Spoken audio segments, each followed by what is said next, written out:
ദൈവ തിരുനാമത്തിന് മഹത്വമുണ്ടാവട്ടെ. Bible reading പ്രോഗ്രാമിൽ സംബന്ധിക്കുന്ന ഏവർക്കും കർത്തൃനാമത്തിൽ സ്നേഹവന്ദനം.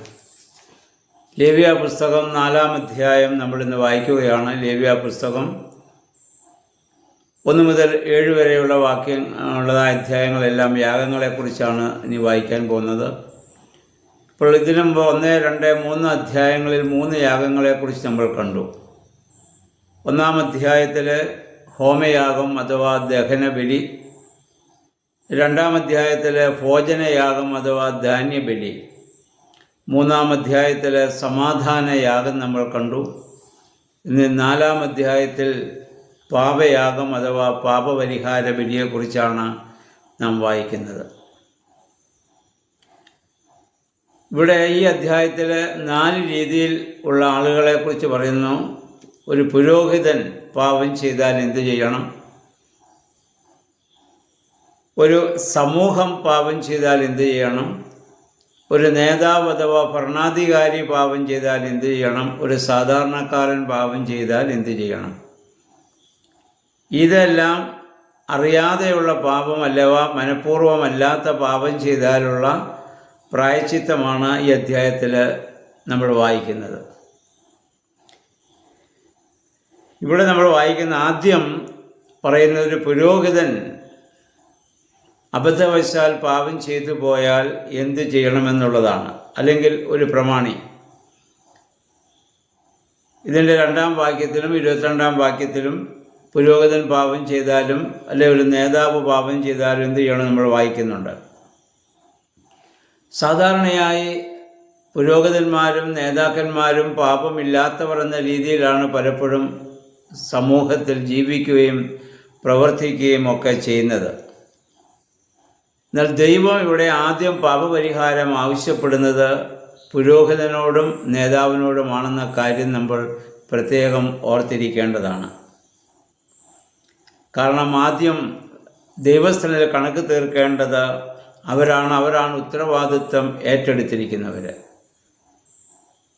വിശുദ്ധ ബൈബിളിൽ നേതാക്കന്മാരുടെയൊക്കെ പാപങ്ങളെക്കുറിച്ച് നമ്മൾ വായിക്കുന്നുണ്ട്. പഴയ നിയമത്തിൽ അബ്രഹാം, ഇസ്ഹാക്ക്, യാക്കോബ് എന്നീ പിതാക്കന്മാരുടെ അവരുടെ കുറവുകളും ബലഹീനതകളും ഒക്കെ നമ്മൾ വായിക്കുന്നുണ്ട്. ദാവീദിൻ്റെ പാപത്തെക്കുറിച്ച് ബൈബിളിൽ രേഖപ്പെടുത്തിയിട്ടുണ്ട്. പുതിയ നിയമത്തിൽ പൗലോസ്ലീഹായുടെ ജീവിതത്തിൽ അദ്ദേഹത്തിന് വന്നതായ കുറവുകളൊക്കെ അദ്ദേഹത്തിൻ്റെ ഏറ്റവും വലിയ സ്നേഹിതനായ ലൂക്കോസ് അപ്പോസ്തലപ്രവൃത്തികൾ രേഖപ്പെടുത്തിയിട്ടുണ്ട്.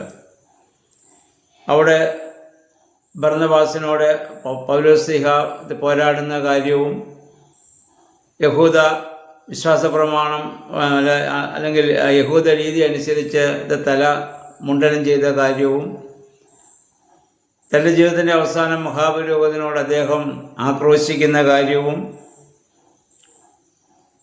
തീമോത്തിയോസിനെ അപ്പസ്തോലികമായ അന്നത്തെ തീരുമാനത്തിന് വിരുദ്ധമായി പരിച്ഛേദന കഴിപ്പിച്ച കാര്യങ്ങളൊക്കെ നമ്മൾ വായിക്കുന്നുണ്ട്. പൗലോസിന് വേണമെങ്കിൽ ലൂക്കോസിന് പറയാറുണ്ട് ഈ കാര്യങ്ങളൊന്നും നീ രേഖപ്പെടുത്തുകയാണ്. ഈ കുറവുകളൊക്കെ ലൂക്കോസിനോട് പറഞ്ഞു കൊടുത്തത് പൗലോസ്ലീഹ ആയിരിക്കും. അതൊക്കെ നീ രേഖപ്പെടുത്തണമെന്ന് പറഞ്ഞു. എന്നാൽ ഇന്ന് പല ആളുകളും എഴുതുന്നതായ ജീവചരിത്രം, അത് പൗരോഹിത്യത്തിലുള്ളവരായാലും നേതാക്കന്മാരായാലും ജീവചരിത്രം എഴുതുമ്പോൾ നമ്മൾ ശ്രദ്ധിച്ചാൽ അവരുടെ ഒന്നും കുറവുകളോ ബലഹീനതകളോ ഒന്നും അവിടെ രേഖപ്പെടുത്തുന്നില്ല. അവരുടെ ശ്രേഷ്ഠതയും അവരുടെ നന്മകളും മാത്രമാണ് പലപ്പോഴും രേഖപ്പെടുത്തി കാണുന്നത്. എന്നാൽ വിശുദ്ധ ബൈബിൾ സത്യമാണ്. അതാരുടെയും അത് കുറവുകൾ അവിടെ മറച്ചു വയ്ക്കുന്നില്ല. അവരുടെ ബലഹീനതകളും കുറവുകളെല്ലാം പറയും. കാരണം കുറവുകളില്ലാത്തവൻ, പാപമില്ലാത്തവൻ ദൈവം മാത്രമാണ്. യോഹന്നാൻ പറയുന്നു, ഒരുവൻ തന്നിൽ പാപമില്ല എന്ന് പറയുന്നെങ്കിൽ അവൻ കള്ളനാണ്. റോമാലേഖനത്തിൽ പൗലോസ് പറയുന്നു, നീതിമാൻ ആരുമില്ല, ഒരുത്തൻ പോലുമില്ല. അപ്പോൾ ഉള്ള കുറവുകൾ ഏറ്റുപറയുവാൻ സാധിക്കുക എന്നുള്ളതാണ് ഒരു മനുഷ്യൻ്റെ ശ്രേഷ്ഠത എന്ന് പറയുക. അത് മറച്ചു വയ്ക്കുന്നതിലല്ല. ഇനി പുരോഹിതൻ പാപം ചെയ്താൽ എന്ത് ചെയ്യണം നമ്മൾ വായിക്കുന്നു. അതിന് 2 മുതലുള്ള വാക്യങ്ങളിൽ സമാഗമന കൂടാരത്തിൻ്റെ വാതുക്കൽ അദ്ദേഹം യാഗമൃഗത്തെ കൊണ്ടുവരണം. എല്ലാവരും കാണുക കൊണ്ടുവരണം.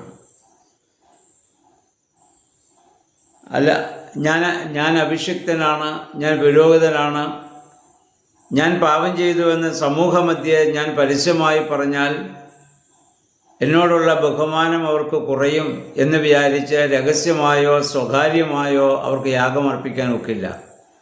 സമൂഹം കാണുക തന്നെ പാപപരിഹാര ബലിക്കായി പുരോഹിതൻ തൻ്റെ പാപപരിഹാരത്തിനായി യാഗമൃഗത്തെ അവിടെ കൊണ്ടുവരണം. കൂടാരത്തിൻ്റെ വാതിൽക്കൽ വെച്ച് തന്നെ പാവങ്ങളെ ഏറ്റുപറയണം. യാഗമർപ്പിക്കുന്ന മൃഗത്തിൻ്റെ മേൽ തൻ്റെ ഇത് കൈവച്ച് താൻ ആ കുറ്റം അവിടെ സമ്മതിക്കണം. ഇതൊക്കെ പുരോഹിതൻ പരസ്യമായി ചെയ്യണമെന്നാണ് ഇവിടെ പറഞ്ഞിരിക്കുന്നത്. അതുപോലെ തന്നെ യാഗമൃഗത്തിൻ്റെ രക്തത്തിൽ വിരൽ മുക്കി അത് മന്ദിരത്തിൻ്റെ തിരശ്ശീലയ്ക്ക് മുമ്പിൽ കൊണ്ടുവന്ന് അത് തളിക്കണം. അതുപോലെ തന്നെയാണ് 4:13 മുതൽ 14 വാക്യം, ഇസ്രായേൽ സമൂഹം മുഴുവൻ പഴിച്ചാലും ഇതേപോലെ തന്നെ ചെയ്യണം. കാളക്കിടാവിനെ അവിടെ യാഗത്തിനായി അവിടെ കൊണ്ടുവരണം. ഇപ്പോൾ നമ്മൾ ശ്രദ്ധിക്കേണ്ട ഒരു കാര്യം, ഒരു പുരോഹിതൻ പഴിച്ചാലും സമൂഹം മുഴുവൻ പഴിച്ചാലും ഒരേ രീതിയിലുള്ള യാഗമാണ്. എന്ന് പറഞ്ഞാൽ സമൂഹത്തിൽ പുരോഹിതൻ പാപം ചെയ്യുന്നത് സമൂഹം മുഴുവൻ പാപം ചെയ്യുന്നതിന് തുല്യമാണെന്നാണ്.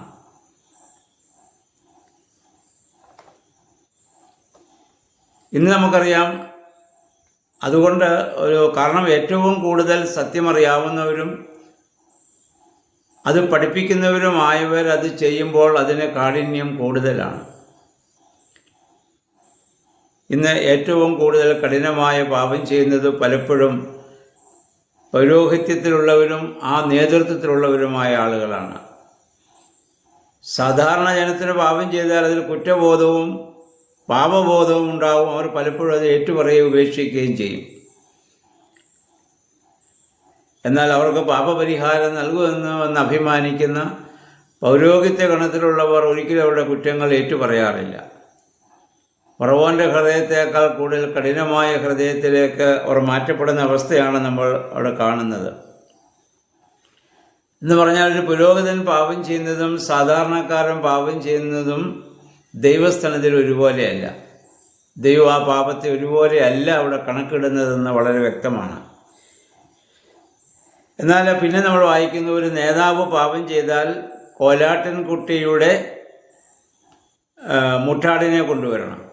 ഒരു സാധാരണക്കാരൻ പാപം ചെയ്താൽ കോലാട്ടിൻകുട്ടിയുടെ പെണ്ണാടിനെ കൊണ്ടുവന്നാൽ മതി. അതിന് താരതമ്യം വിലക്കുറവാണ്. എന്നാൽ പുരോഹിതനും സമൂഹവും ചെയ്യുന്ന പാപം ഒരുപോലെയാണ്.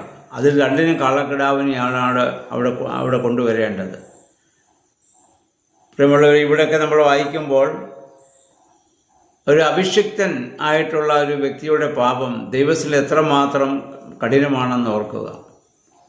ഈ 4-ാം അധ്യായത്തിൽ പറയുന്ന പാപപരിഹാര ബലി യാദർച്ഛ്യ അതോ അബദ്ധവശാൽ പാപം ചെയ്താലാണ്. ഇപ്പം മനഃപൂർവ്വം പാപം ചെയ്താലോ, മനഃപൂർവ്വം പാപം ചെയ്താൽ അത് പരിശുദ്ധാത്മാവിനെതിരായ പാപമാണെന്ന് നമ്മുടെ കർത്താവ് പറഞ്ഞു. കാരണം നമുക്ക് പാപബോധം തരുന്നത് പരിശുദ്ധാത്മാവാണ്. അതിന് ക്ഷമ കിട്ടാൻ പോലും വളരെ ബുദ്ധിമുട്ടാണ്. ലൂക്കോസ് 12:48 പറയുന്നു, അധികം നൽകിയവനോട് അധികം ചോദിക്കും. ഓരോ പുരോഹിതനും ഓരോ നേതൃത്വ സ്ഥാനത്തുള്ളവരും അധികം ദൈവത്തിൽ നിന്ന് ഏറ്റുവാങ്ങിയവരാണ്. അവരാണ് കൂടുതൽ കണക്ക് ദൈവസ്ഥാനത്തിൽ കൊടുക്കേണ്ടതായിട്ട് വരുന്നത്. എബ്രായർ 10:26 പൗലോസ്ലീഹ പറയുന്നു, നാം മനഃപൂർവ്വം പാപം ചെയ്താൽ പാപങ്ങൾക്ക് വേണ്ടി ഇനി ഒരു യാഗവും അവശേഷിക്കുന്നില്ല. ഇനി അവശേഷിക്കുന്നത് ദൈവത്തിൻ്റെ ന്യായവിധി മാത്രമാണ്. ഇനിയൊരു യാഗവും നമുക്ക് അവശേഷിക്കുന്നില്ല. കർത്താവിൻ്റെ കാൽവറി യാഗത്തിൽ അത് കഴിഞ്ഞു. അപ്പം ഇനിയും നമ്മൾ മനഃപൂർവ്വം പാപം ചെയ്താൽ അത് ബുദ്ധിമുട്ടാണ്. നമ്മൾ നിരന്തരം പാപം ചെയ്യുമ്പോൾ ദൈവത്തിൻ്റെ കരുണയെ നമ്മൾ അവിടെ മുതലെടുക്കുകയാണ്.